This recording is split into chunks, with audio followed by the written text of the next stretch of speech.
John Wick 4 non-spoiler review. This is going to be hard to do in the sense of it's easy to talk about it in non-spoilers. There's not a lot of plot overall. It's John getting back at people that are trying to kill him. Ta-da! Sounds like the premise of the last couple movies.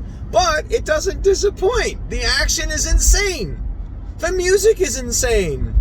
The gung fu is insane. Donnie Yen kills. Ian McShane was cool. Clancy Brown was great. You know, he plays an ominous presence. I don't know if I can say a lot about this without really ruining or not ruining anything. Maybe just one review for the whole movie. So, if you recall, from John Wick 3, John has some unfinished business with the table because they're not just going to let him go. That's silly. And in this movie, the table's coming to claim. So, they have to take out some people, piss him off, make sure a few dogs are involved, and yeah, have a good time.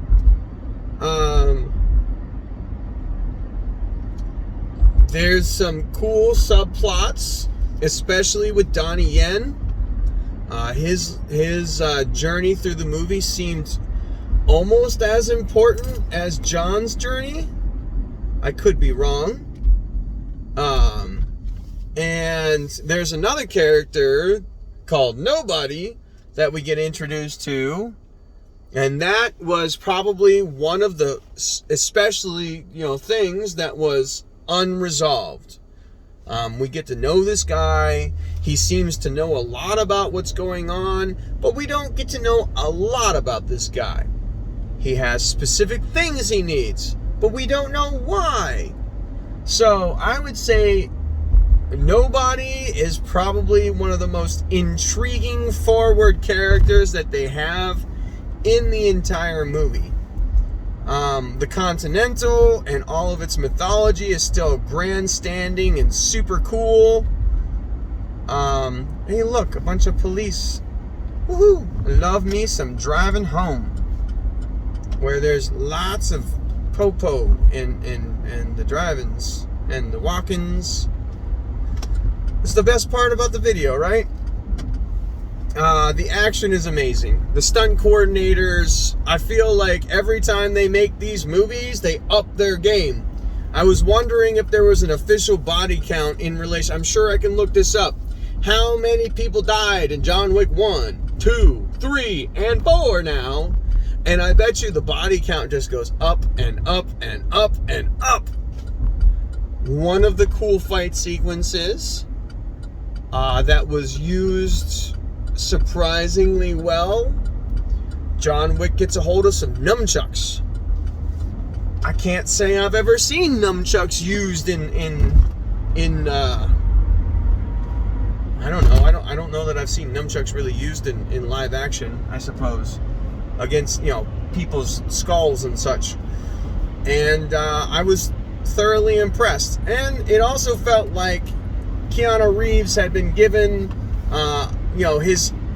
he knows a bunch of fighting. He's obviously well versed in fighting, but with the nunchuck use, it almost seems as if that he was trained on those more recently, but it's effective. He used them. He kicked everybody's butt. Some of the glaring things, the suspension of disbelief kind of stuff. John Wick is invincible. I don't know to what degree. His suit's made of Kevlar, and he gets shot at a lot. So,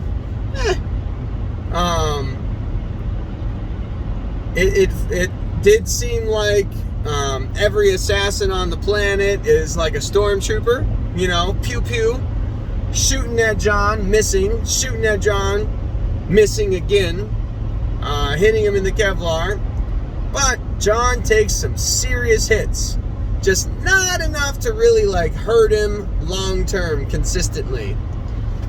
Lawrence Fishburne shows back up. Ian McShane is in there, of course. The music is great. The editing is amazing. The way they shoot the fight sequences is just beautiful. There was an aerial shot at one point inside of a building that reminded me of playing True Lies, the Sega Genesis game. It was very cool. Is everything resolved by the end? I don't know. The whole point of this franchise at this point, if it's 4 movies in, is to keep going because it keeps making money. As long as they keep the budget in control, they're going to keep making money hand over fist. And you know, the stars of the movie are more modest, so there's potential to keep the budget in check kind of thing. I don't know. It was a very, very entertaining movie. In relation to what I have seen in theater recently, probably one of the best that I've seen in theater recently. So, overall score, that's an easy 8 or 9 out of 10. Somewhere in there. We'll call 8.5 to split the difference, you know. Was the acting amazing? It was good for what it was. It didn't need to be amazing. Everybody was convincing. The bad guy, one of the Skarsgård brothers, I think it's Bill Skarsgård, who plays Pennywise, is the bad guy. And the realization only comes when you see his name at the end of the movie. You're like, oh yeah, that's right, Pennywise. He did a great job as being the bad guy. The supporting cast all did a good job, convincing. Nobody had so much acting screen time where it was necessary to pay attention to the acting abilities of anyone. So, it was a good movie. 8.5 out of 10. Great watch in theater. Music was good. Action sequences were amazing. And yeah. Like, subscribe, whatever all that stuff is. Woohoo, YouTube! Am I supposed to say those things? I don't know. But have a great day. And don't have a good day. Have a great one. Spoiler talk. I still don't know how to do that. Good movie though. Woohoo!